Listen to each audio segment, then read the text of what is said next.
was attacked by armed robbers. Yeah. Now, an ambulance is labeled properly, so you know it's an ambulance. Yeah. Okay. Now, you shoot the driver and you are demanding for money. Yeah. Honestly speaking, the people who, I don't think there's any armed robber whose community members don't know he's an armed robber. Oh yes, people who live with armed robbers know them. Now, if you know these people, go and report them to the police. These people are evil people. If an ambulance is conveying somebody in an emergency, we already have stress, so they already are overstretched on a road that we don't even know what time of the day it was, probably in the night. Yeah. So let me give you some context. Please do. Please do. So there were, yesterday during our morning meeting, I was talking to you about highway robberies. Yes, the increase. The increase in highway robberies. Now there was highway robbery ongoing At a separate place. at a point. So Okay. the ambulance that was conveying this pregnant woman from Akuse to the Eastern Regional Hospital. Oh, Dodoa. chanced So that yes, middle road. yes, chanced upon the ongoing robbery. Okay. Now the robbers mistook the sirens for police. Oh. Yes, and thus started firing. Even before the car got near. Exactly. But I hear when the guy got Yes, there. and they robbed the female EMT officer who was in the car. She had like 80 CDs also on her that they took, and then they took her phone. And the trauma of the whole situation. And they shot the driver. Yes, he's unconscious. He's in the ICU now, in the head. Jesus. And the pregnant lady also gave birth in the ambulance Come on. due to Charlie, the trauma. How many sins do you want to commit in a day? You are robbing somebody, shoot somebody in the eye, driving an ambulance, rob an EMT person, and then when you finish, the person who is pregnant in the car now, probably the baby just came. Yes. Which is what I'm saying, that you see, Godfred, I don't think there are any armed robbers whose community members don't know they are armed robbers. Yeah. They should go and report. These people don't deserve to be walking about free. Honestly. Ambulance why? Yeah, but this but Bernard, Charlie. later on we find time to this highway. So highway robbery is on the increase. Bernard, every single day. The other time it was. What is their modus operandi? No, Bernard, a lot of people who go to the big markets in the north, the Bono Ahafu region, they like to travel in the night. So from 10, a lot of these roads, you can drive hundreds of miles, hundreds of kilometers, and you don't see anything there. And so they have targets along the road, and so they just keep robbing people, and it's been ongoing for a while now. Now, in fact, some of the people have called attention to this, that look, we need some kind of protection. I think the police have tried to put stops on some of the roads, but if you look at that last stretch, you have traveled on it before. Where exactly are you going to put the stop? And this, but they need to find a way to to bring the numbers So highway down robbery is on the increase. massively. Highway robbery. Yeah, especially if you are going through the Bono Ahafu regions up north. The likelihood of you getting robbed, And this if is at it's- night. Yeah, and then from 11 through to 4 a.m. It's right now. It's almost 60-70%. We'll get into that later. Let's start with the newspaper. Cookie, good morning. Good morning. Let's get into the headlines. All right. Should I start with the Ghanaian Times? Of course. All right. Yes. Ghana receives 2.4 million doses at the end of February. The UN COVAX facility has confirmed this, and that's regarding the distribution of the COVID-19 AstraZeneca vaccines.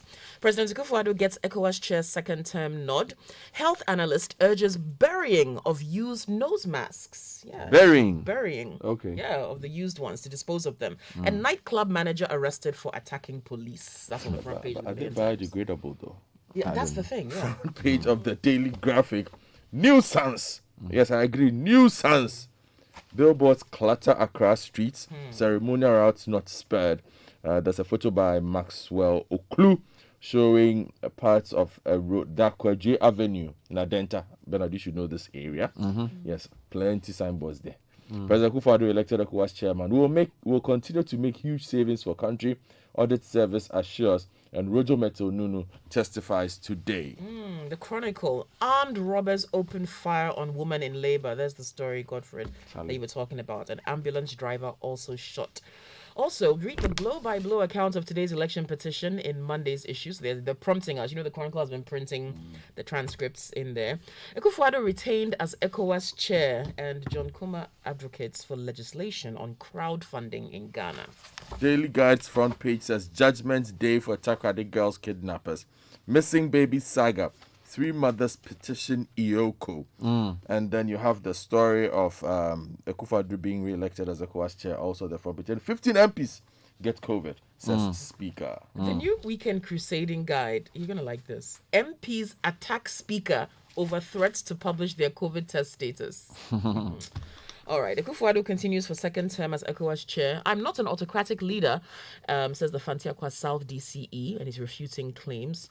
And ignore my opponent's propaganda. Yeah, Asasewa DCE fires back. Okay. Front page of the Daily Statesman. Ghana listed for 2.4 million doses of COVID-19 vaccine by March. Is on the front page. The president's re-election as ECOWAS chair also makes it to the front page. The Finder. Nana-Addo secures second term as ECOWAS chairman.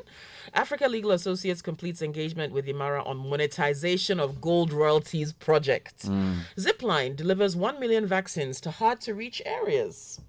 And there's a profile that says Keno Foriata, the saint. That's the front page of the that's Finder. good. Let's Front get page into of the Herald newspaper as well. Supreme Court judges further damage Akufo-Addo's 2020 victory. Ochedako justifies military and police bodyguards for Jean Mensa.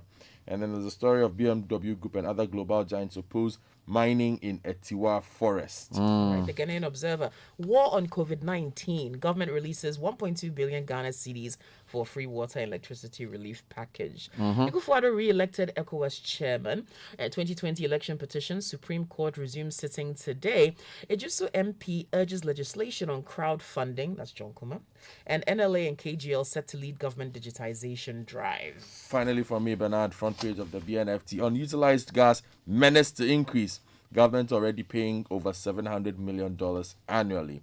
Market opens the year sustaining bullish surge, as according to the Ghana Stock Exchange market report. Right, The Informer. As traditional herbalists expose FDA, confusion lingers over Nibima medicine and refusal to submit to COVID-19 tests. Ghanaians angry with MPs.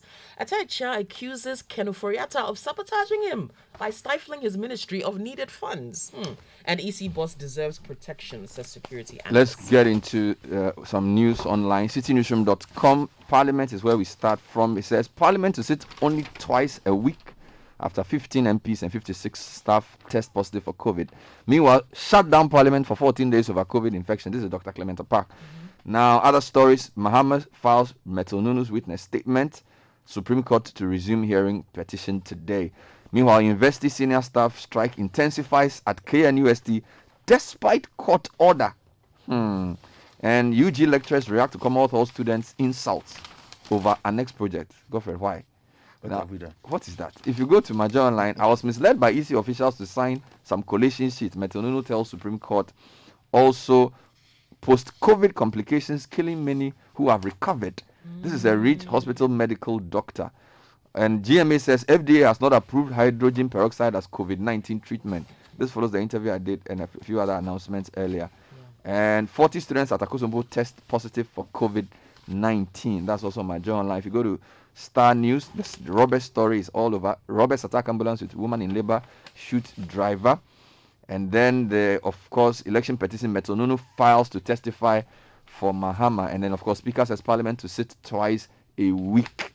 If you go to GNA, Chief of Klagon, 6 others remanded over murder.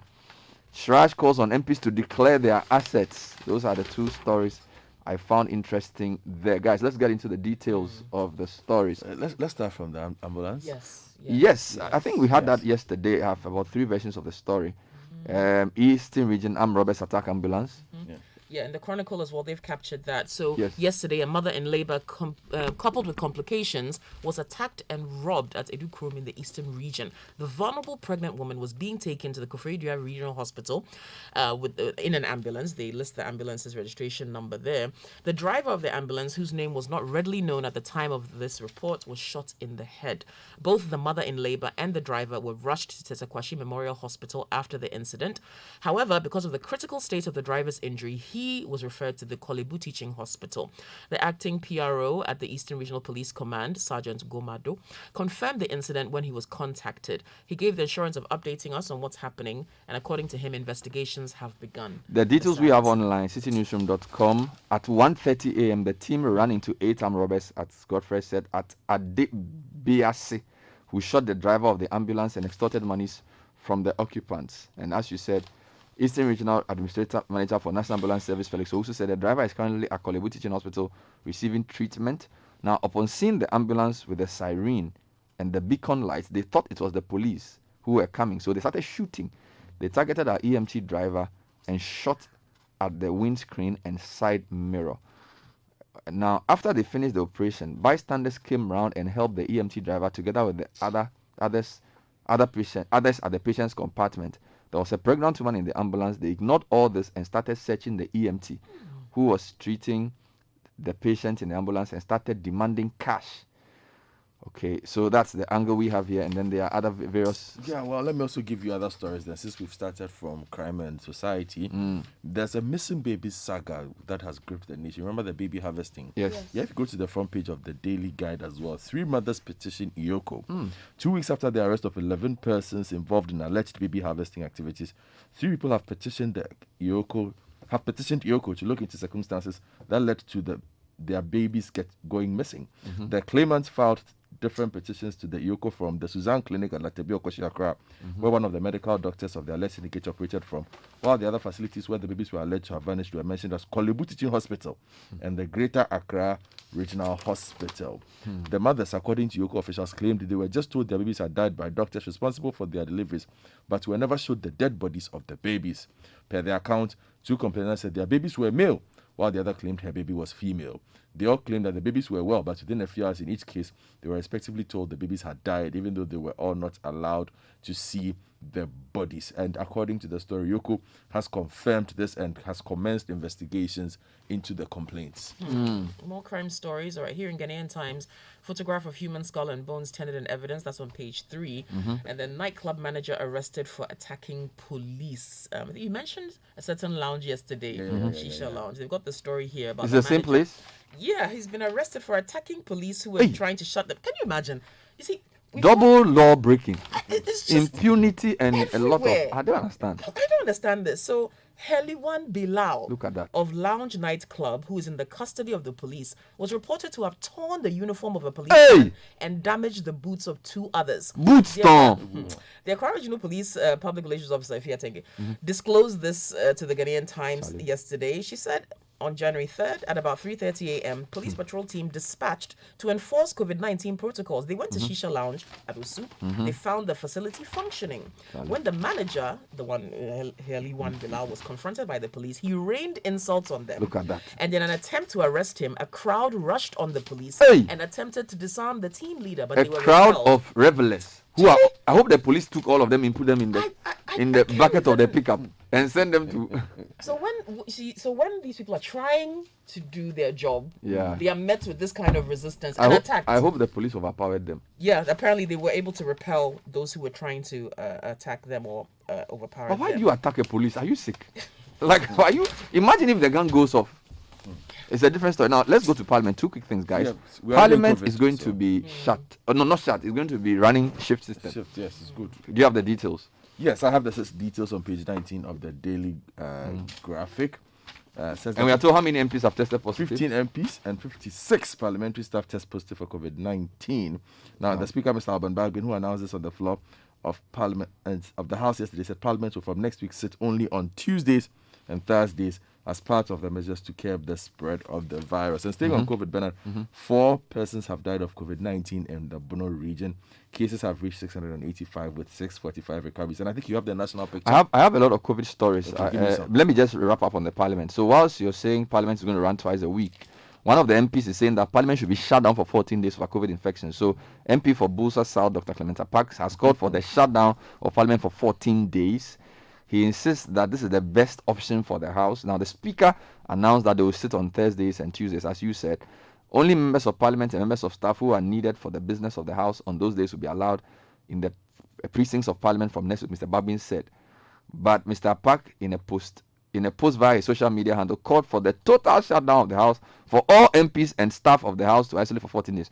Now, the thing is that you see, the 56 people, we don't know who they are. We don't know whether they are clerks involved. You know, Parliament, there's a lot of work happening behind the scenes, and these guys are interacting with the MPs and all of that. So he says the whole thing should be shut, but for now, they are running twice a week. All right. Speaking of MPs and Parliament, MPs attack Speaker. This is in the new Weekend Crusading Guide. Members of Parliament and the Speaker of Parliament have locked horns over the status of those who have contracted the coronavirus. It can be recalled that the Speaker of Parliament, Alban Bagman, had disclosed that some MPs who had taken the compulsory test have been detected positive. He issued an order restraining them from the House of Parliament, and in the event that they failed to adhere to the order, he would be left with no option than to make their names and status public. But some of the MPs are challenging him on this. MP for South Dai, Roxanne Dafiamekpo. Roxanne. He was speaking on Joy News. He said, although Speaker Bagman has the test results of all legislators, it will be imprudent for the Speaker to openly declare those who have tested positive. He said they know who are positive, those who are negative, but he is not in favor of publishing the names because these are medical matters and must be confidential. But you notice the headline is not the same as what is being said in the story. Yes, it's because very sensational. They are not attacking the Speaker. They were being asked their opinion on the threat to reveal names, and they disagree with the Speaker. But the story is written as if to say they are attacking him for cautioning them or saying, but that's not what they're doing. That's not what they're doing. So, but also the MP for Secondary, Andrew Mesa, he said the same thing, that Bagman should use other means rather than publication to get the MPs to comply. Two quick COVID stories, which I think will be useful for you before we go to the Supreme Court. Post-COVID medical complications killing many who have recovered. Reach Medical Director, you heard Samens 2 days ago. Medical Director at Reach Hospital has revealed some patients who have recovered from COVID-19 are reporting back to hospital with complications which are suspected to have been caused by the coronavirus. Dr. Emmanuel Srofenyo told Joy News that these post-COVID complications are killing men who have already survived the virus. He explained that the leftover complications stay on the lungs, that people sometimes have difficulty breathing or they have general fatigue after recovering. This, he said, could be fatal. Sometimes you get COVID, your test results turn out negative, but you may still come to the hospital with severe respiratory complications or severe cardiovascular complications. We've seen clearly that there are some people who have survived COVID but die from the post-COVID complications. He said it's important for people who recovered from the virus to keep their guard and to ensure they do not suffer any complications afterwards. Now, second story, FDA has not approved hydrogen peroxide as COVID-19 treatment according to GMA. So this is a big one. The Ghana Medical Association says the Food and Drugs Authority, the Ghana Health Service, Ministry of Health and WHO or any reputable international drug or health regulator has not approved, authorized or recommended the use of hydrogen peroxide for the prevention or treatment of COVID-19. The statement follows recent media publications on the use of hydrogen peroxide to prevent COVID, which has led to panic buying and shortage of the product from pharmacy outlets. According to the GMA, hydrogen peroxide has originally been used as a disinfectant, specifically in Ghana, in very low concentrations. And then, don't forget the background. Professor Aite, former provost of the Ghana College of Health Sciences, says research conducted by his team of medical doctors and scientists revealed that H2O2, or hydrogen peroxide, has proven effective in killing the virus when it's in the nasal cavity or the throat. The solution, according to the professor, is safe to use in low concentrations and could be applied to reduce viral load in the oral and nasal cavities of COVID patients and to inactivate the virus.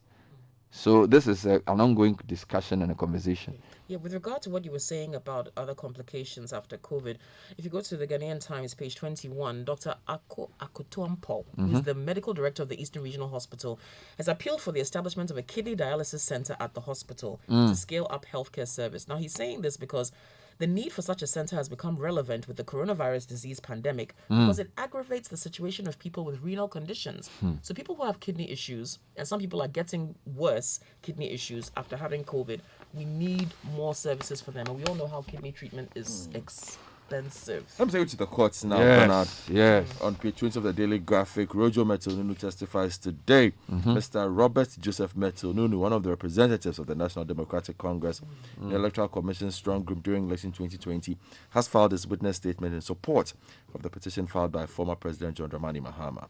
He filed a statement yesterday and is expected to be cross-examined by lawyers for the two respondents, the EC and President Nana Dankwa Akufo-Addo, when the Supreme Court resumes hearing of the petition today. Mr. Meto Nunu is the third witness to be called by lawyers for Mr. Mahama. And in his witness statement, he said although the EC chairperson made a couple of very brief visits to the strong room, she did not perform the duties she was supposed to in order to declare the winner of the presidential election. He noted that the EC had a video documentary person who was recording the events in the strong room. If you go to Joy Online, their headline is leading with what is in the witness statement. I was misled by EC officials to sign some collation sheets, Rojo Nunu tells Supreme Court. And basically, this is from, he alleges in paragraph 11 of the statement that he was misled by the EC officials into signing the regional collation sheet for Ashanti. He explained that he signed the statement because there was a signature of the agent of Mr. Mahama on it. He later found out that what had been presented on the signed collation form was not consistent with the tally of the polling station results in Ashanti. So the case resumes today. We'll be there live on radio and television. Yes, also in the Ghanaian Observer, another angle on this. The lawyers are requesting an in-camera hearing on the status of this third witness due to ill health. So No, I think that was from Wednesday. This is regarding. Yeah, that's what I'm saying. So Today's appearance, that their appearance could actually be in camera. oh, okay, so Yes. today's appearance could be in today's- camera. Yes. So there's a lawyer for the petitioner, Chachuchi Kata, wants the meeting in chambers because the matter in question, according to him, has confidentiality concerns, and there's a matter in respect of a health situation. Yes. Yeah, this is that regarding that. This is So regarding this the Wednesday. previous. So that's what I'm saying. That request. this was on Wednesday. On So the paper is reporting it paper 2 is days later. reporting it, It happened on Wednesday, and after that, now we know that somebody else is going to testify. I don't know whether it's the same person or what. Alright. Now, Cocoa. Yesterday, raised a Cocoa issue. I just want to give you a quick update. Oh, okay. I had one more. Yes, request. we will settle debts to LBC. So you were right. We will settle debts to LBCs in They the said they coming will weeks. settle. Yes. So Bobi Osei is writing on Citi Business News that Cocoa Board say they will settle the debts to the LBCs in the coming weeks. Story says the PR manager of Ghana Cocoa Board, Fifi Buafo, has assured that his outfit will in a few weeks secure about $200 million to settle the arrears owed some licensed buying companies and farmers across the country. This follows yesterday's summoning of the CEO, Power Living, to show you where power lies, by the first Deputy Speaker of Parliament, Joseph Osei, over concerns raised by MP for Buem, Kofi Adams, regarding Cocoa Board's indebtedness to licensed buying companies for cocoa supply to farmers across the country. Commenting on the invitation to Parliament on Eyewitness News, Fifi Buafo admitted that some LBCs were indeed owed, but blamed the situation largely on the impact of COVID-19 on the cocoa value chain around the world. Now, if you go to page 9 of the Daily Guide, it says the MPs clash over Cocoa Board's LBC payments, and some of the MPs had indeed challenged the factual accuracy. Well, but the people are admitting that they owe now, so why are you Kofi clashing? Adams. Where from the clash now? Well, I was going to tell you about Which court case? the justification of military and police bodyguards of GMS. No, you just that seems to be trending on social media a lot. Like people Okay. are So that's the Herald. talking about that. Yeah. Gabriel Chedako, the powerful cousin of President Kufuor, has justified the heavy military deployments around the chairperson of the Electoral Commission. Now, Mr. Chedako took to his Facebook page and said, quote, "This woman, the returning officer for the presidential election, has had her life threatened multiple times from all manner of corners, her character insulted, her integrity denigrated, and the threat of her life heightened to the highest dangerous point that any public servant should endure. For the security services to consider it appropriate to offer her the highest form of protection they could. Her security at home office and around her 24/7 is made up of a combination of soldiers and police. I'm not sure she enjoys the security attention, but she understands she has to endure it, and some of us have a problem with that." Okay. Let's go to the Finder. Zipline. Remember Zipline? The drone medical delivery company. All right, so Zipline delivers 1 million vaccines to hard to reach areas. Now, these are not COVID vaccines, let's be clear. You actually read a story that claimed that we're going to have 2.4 million doses by Yes, the end of. by the end of February, and then they're supposed to be So distributed. you can in- put those two we'll put together. them together. So Zipline Technologies, the world's only national-scale instant drone delivery service, has announced the delivery of over 1 million program vaccine doses to rural and hard-to-reach areas in Ghana. They were delivered within Zipline's catchment areas, which are listed there. And apart from its original mandate of delivering emergency medical components, it had partnered with the expanded program on immunization to deliver vaccines to hard-to-reach communities. It will be recalled that last year, Zipline announced the start of delivery of COVID-19 samples to testing centers at Noguchi and in Kumasi, and they're still ongoing doing that. So we hope that maybe they'll play a role. But this is a when, different. These are normal vaccines, these not are, COVID. These are normal vaccines. When are the that COVID vaccines coming? Hard to reach areas. Okay, so in the Ghanaian Times, we'll receive 2.4 million doses by the end of February. Really? This is the COVID-19 AstraZeneca vaccines. The UN COVAX facility has confirmed this. I was told it was 1 million. I didn't know it was 2.4. According to this, it says the consignment is part of 240 million doses of the vaccines licensed to Serum Institute of India. About 144 developing countries will also receive the vaccines, subject to the WHO emergency use list. According to COVAX, the vaccine is expected to cover an average of 3.3% of the total population of each country. And so it goes on to list the priorities. So you've got frontline workers, people with some form of health risk and comorbidities, workers who offer essential services, the arms of government, and remaining population. I remember when you heard this, you were not too happy. Anyway, let's get to page 7 of the BNFT. Then I'll end Lots on of the interesting, campuses. business news. 3 firms raised concerns over Tiwa source bauxite. This was a big issue last year. before COVID huge. showed up. This is huge. 3 global manufacturing companies, BMW Group, Tetra Pak, and Shoko International KG, have responded to concerns over the use of aluminium made from the bauxite mined in the Tiwa forest.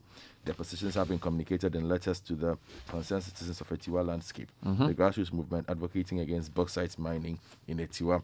The 3 companies are all members of the Aluminium Stewardship Initiative, established to certify members and their products in the bauxite aluminium supply chain that meets its sustainability standards. The final story, 2 stories. University senior staff strike intensifies at KNUST despite I thought court the order. court said something. This story is by Neil Atilate and Afis Tijani. It says that leadership of KNUST chapter of Senior Staff Association of University of Ghana has stepped up monitoring at departments and faculties to ensure that members comply with the ongoing strike. This comes a day after the National Labour Commission obtained an injunction to stop the industrial action by the association. The KNUST Basic School, which assists teachers as members of the association, remains shut following the strike. Members of the association at other departments and faculties were not at post when leadership of the association went round on Thursday morning. Secretary of KNUST chapter of the association, Kojo Bediako Baye, told Citi News they will remain on strike until there's clear communication from their neck. Now, still on university campuses, UG lecturers react to Commonwealth Hall students' insult. The insult is in quote over our next project. And apparently, some lecturers of the University of Ghana have formally responded to a group of students from the Commonwealth Hall, which is Godfred's former hall, the way you are even looking at me, who recently cast aspersions on them over the construction of the hall's annex project. In a letter written by Professor Nanekia Anyidoho on behalf of the faculty, she categorically mentioned that the unsavory comments from the students were indicative of deliberate misinformation about the impending project. The rest of the details of that letter are here. I won't give you a chance to say anything. Just read your final story. One is Let me nice. give you international. Which one? Okay, Cookie, go. Kolebu and their vegetable farm, Is Kolebu it? Hospital. Okay. It's very nice. If you go to Kolebu, what they do is they farm lettuce, cabbage, carrot, cauliflower, cucumber, tomatoes. You buy a bed and harvest your own produce. They've been doing this for over a decade, supplying restaurants, Nice. market women, etc. So I think that's really cool. This is the finder, right? This is in the Finder. Read Finally, more go about for it. Yeah, and the British government is spending around £7 million to test 2 shot schedule of COVID-19 vaccines. So they are mixing 2 different vaccines to Yes. see. And they have It will work. That's a lot of vaccinated. money. They have vaccinated 20% of their population already. Already. 10 million doses of yesterday's Sky News. Can you imagine? They should give us some. What are 10 million doses have been administered. 20% of the population already vaccinated. Yes. And hold on, they started the vaccination late December 2020. I don't care about them. Where's ours? Now that's why you should care about us. The fact that somebody has done 10 million, but we are waiting for our 2.4 million. Yeah. This is the Citi Breakfast Show, the city's biggest conversation. On every